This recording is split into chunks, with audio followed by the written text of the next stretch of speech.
discussion is divided into these some subheadings. Epidemiology, as usual in every malignancy. Driver mutations, EGFR TKIs, floras, and CNS penetration, and then to conclude. So, although this slide is a little bit old, 2012 Globocan, but we all know that as a resident also know that latest, I think Globocan 2020 is also there, or maybe 2021. So in some of the discussion we have seen that, and although every analysis they have shown that lung cancer is the first and foremost cause of all new cancer cases taken together, either male in males, at least males is the most common cancer, lung cancer, and as well as as per the incidence as well as mortality. If we can see that this blue bar is for incidence and red one is for the mortality. So it is leading in both in males at least. So why we should discuss about the lung cancer in detail, and given the priority other than the other solid malignancies, because that they are mostly diagnosed in the stage 4 metastatic.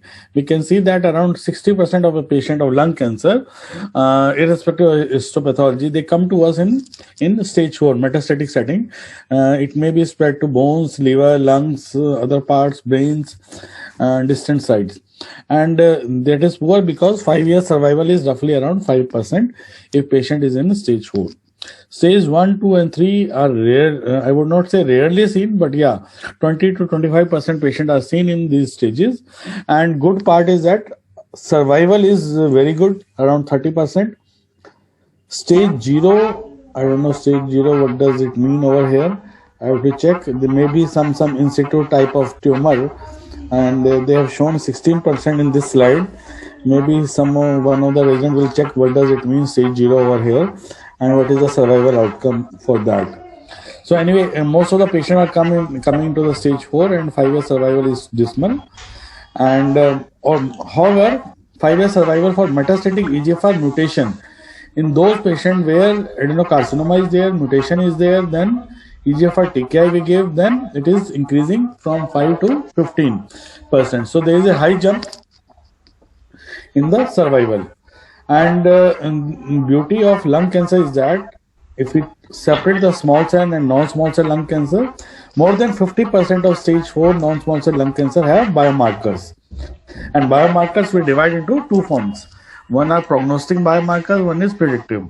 Predictive, as the word meaning itself says that they are indicative of therapeutic efficacy because there is an interaction between the biomarker and therapy on the patient's outcome. So once we have some biomarker, some particular mutation presence is there, then some particular drug is going to act better than any other thing. So that is the predictive biomarkers. Prognostic biomarkers are basically who are indicative of survival, irrespective, independent of the treatment received. And because the biomarker is an indicator of innate immune aggressiveness. So prognostic wise, if any biomarker is suggestive prognosis wise, then they are called as the prognostic biomarkers. So EGFR, if we talk about, so that is a sort of prognostic biomarker also, and we can call it as a predictive biomarker also. Why predictive? Because they are predictive to EGFR TKI. Other biomarker predictor are ALK, we know that ALK inhibitor. KRAS mutation, they may be prognostic, 26% cases. So this is the distribution in the pie chart, which shows that roughly around 18% of patients of these type are EGFR mutation positive. But in some of the Asian studies, we have seen that EGFR positivity has reached up to 30, and some cases even beyond 30% also.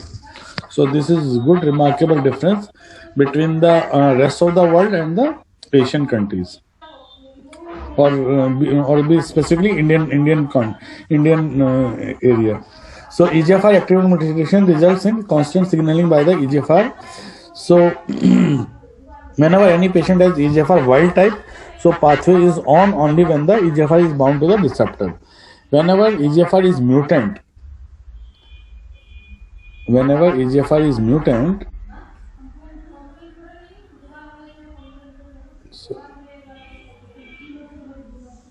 So whenever EGFR is mutant, so downstream pathway are constitutionally activated, leading to the activation of these downstream pathway, which leads to the transcription, protein synthesis, proliferation, and cell survival.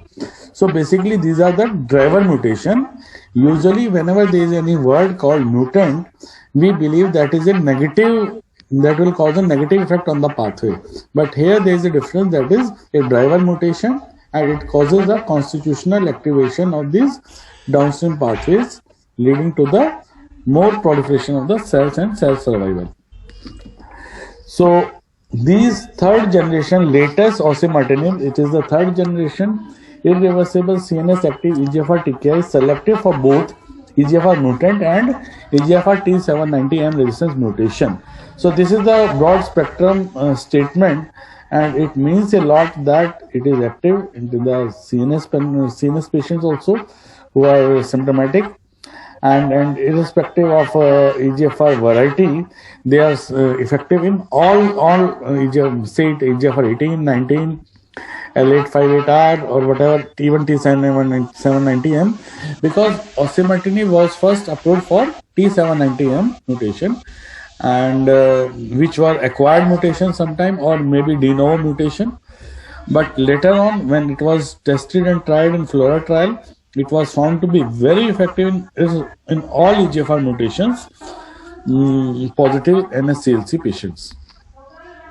So this is third generation, and advantage is that blood-brain penetration is the maximum in the third generation EGFR TKI, and therefore they are supposed to be the active in intracranial metastasis. And third generation osimertinib, and another is rosilatinib, which is still into the, I think, pipeline. So that was the trial, and we can call it as a landmark trial, FLORA, randomized double-blind phase 3 study to assess the safety and efficacy of the osimertinib versus standard of care EGFR TKI as first-line treatment in patients with locally advanced or metastatic EGFR mutation, non-small cell lung cancer. The beauty of this trial is that it is head-to-head trial with the first generation TKI, head-to-head trial with the first generation TKI, and no other trial is doing the head-to-head comparison. So this, I believe, this is the only trial, and because other trial second generation like Lux Lung, they have compared the second generation molecule as compared to the chemotherapeutic drugs. So this is the only trial which is a phase 3, and they are comparing with the state of the standard of care at that time, that is gefitinib and erlotinib. So this was a treatment schema. Inclusion criteria were more than 18 or equal to 18 years of age group. WHO performance status was 0 to 1. Exon 19 deletion L858R was there with no prior systemic anti-cancer therapy. Stable CNS metastases were allowed, and there was a randomization between osimertinib and the other arm, and they were 1:1 randomization was done. Assist as per Assist 1.1 assessment every 6 weekly until there is a progressive disease.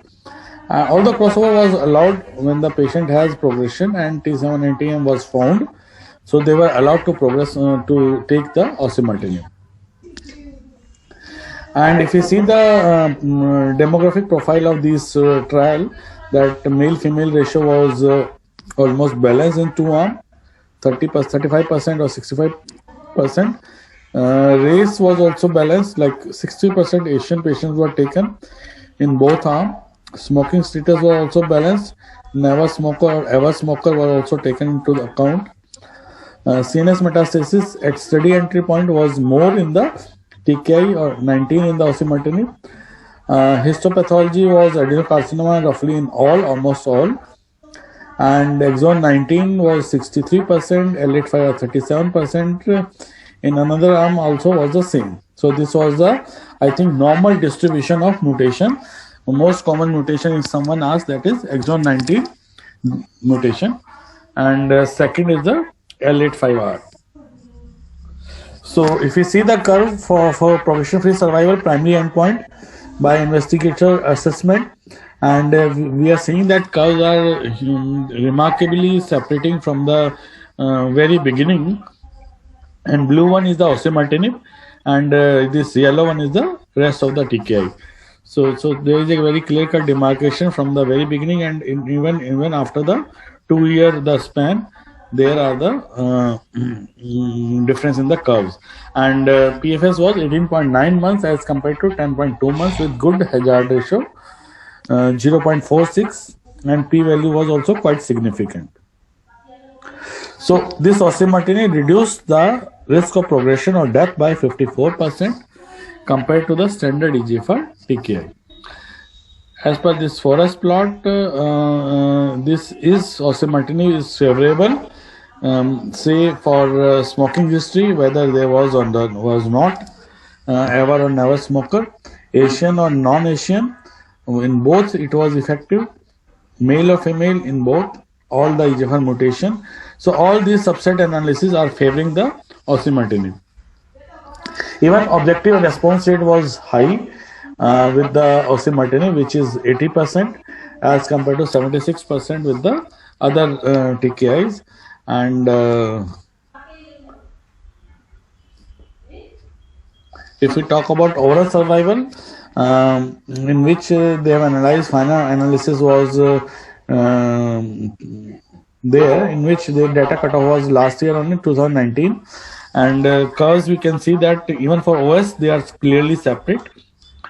Like mean survival, they have shown that 38.6 month with the osimertinib, and other TKI are showing 31.8 month.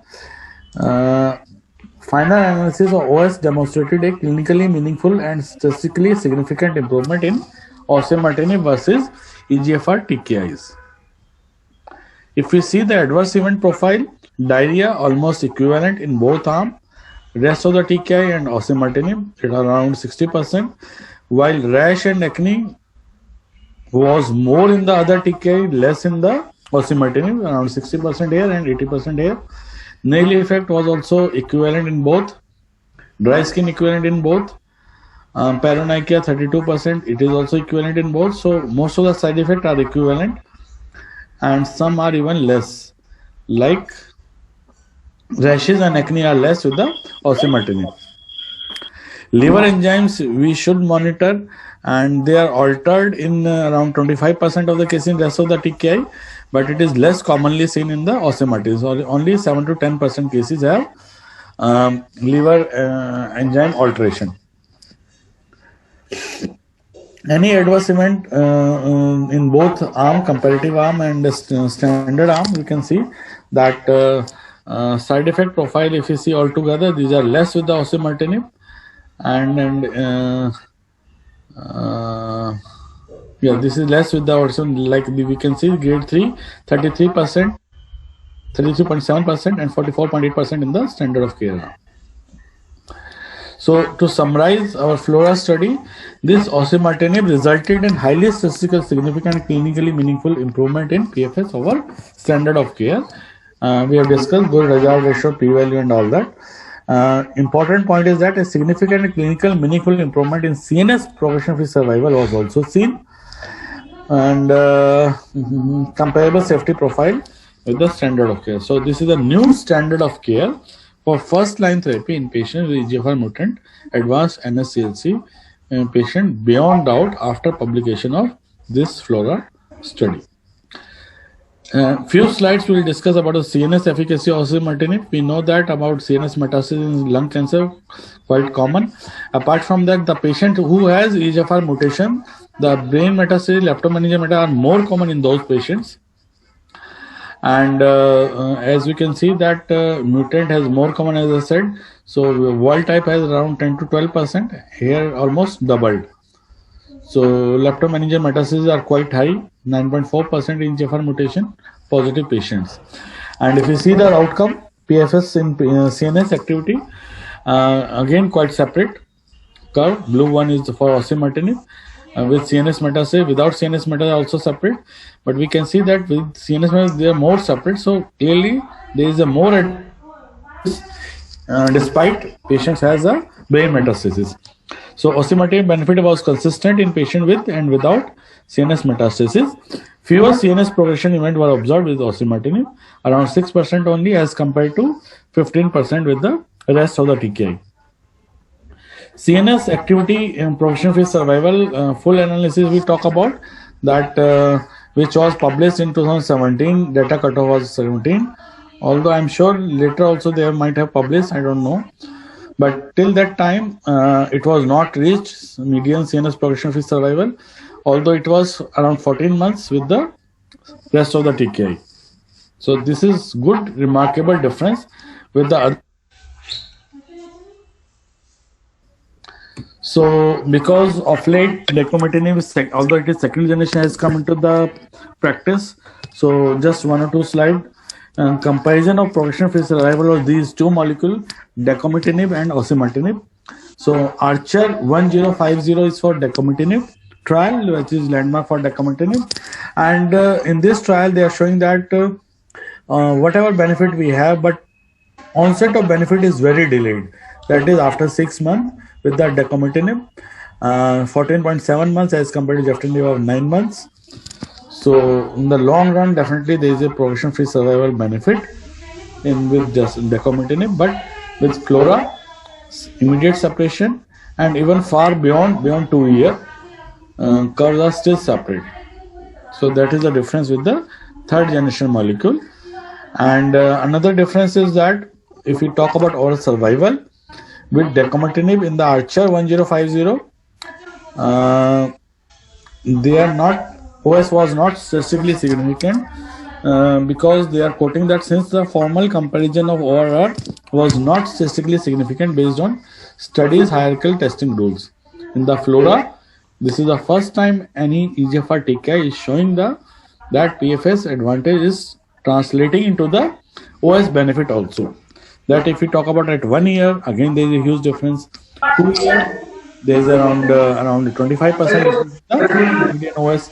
At 3 years also, there is a difference of 10% in the OS, median OS survival.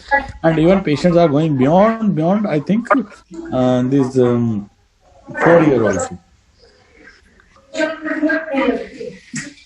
So these are the new guideline, although I think these are similar guideline, and similar reason they have mentioned in this guideline that why P value could not be given to the OS in Archer 1050. That was they have highlighted this fallacy in this particular trial.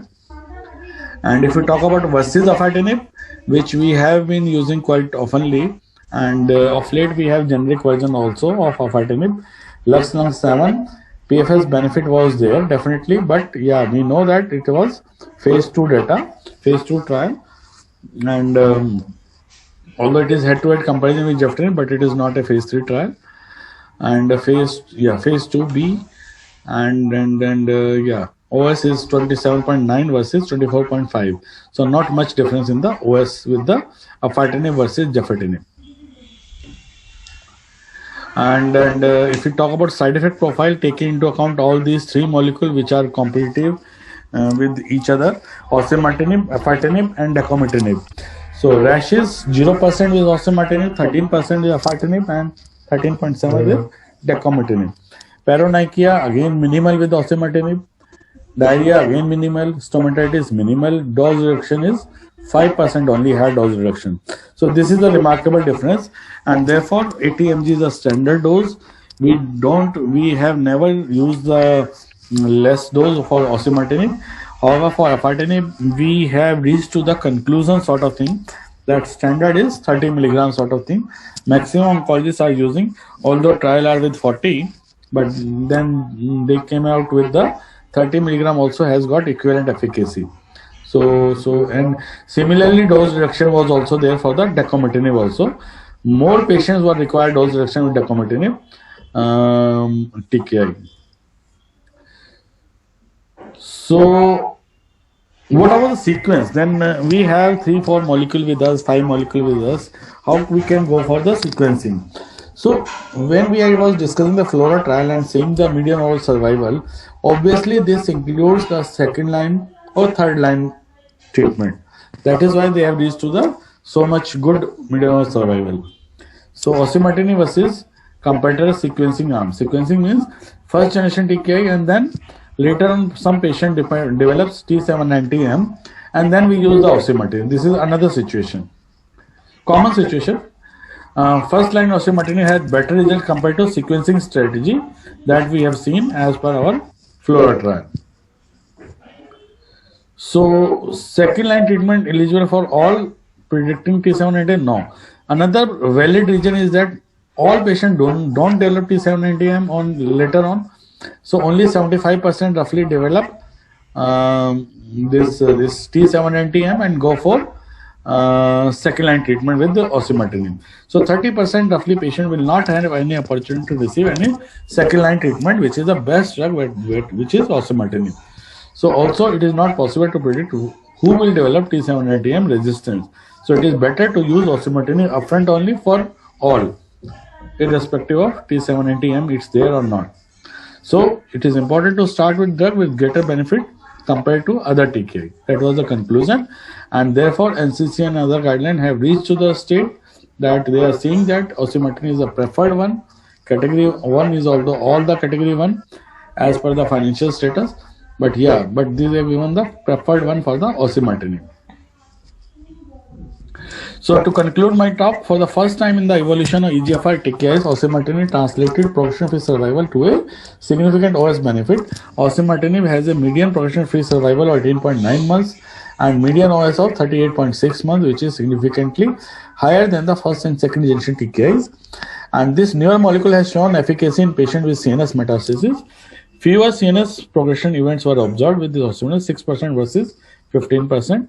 Few and less severe adverse events also seen with better safety profile. We have seen that. Therefore, we can call it as a new standard of care for first line therapy in patients with EGFR mutation positive advanced NSCLC patients. So that comes with the Tagrisso, and two strengths are there of 40 and 80 milligram for dose titration sometimes. I don't know whether titration, in this trial, what was the percentage? 5.4% patients were required dose reduction. But in my practice, I have not seen any need of dose reduction as of now. Maybe organizer can tell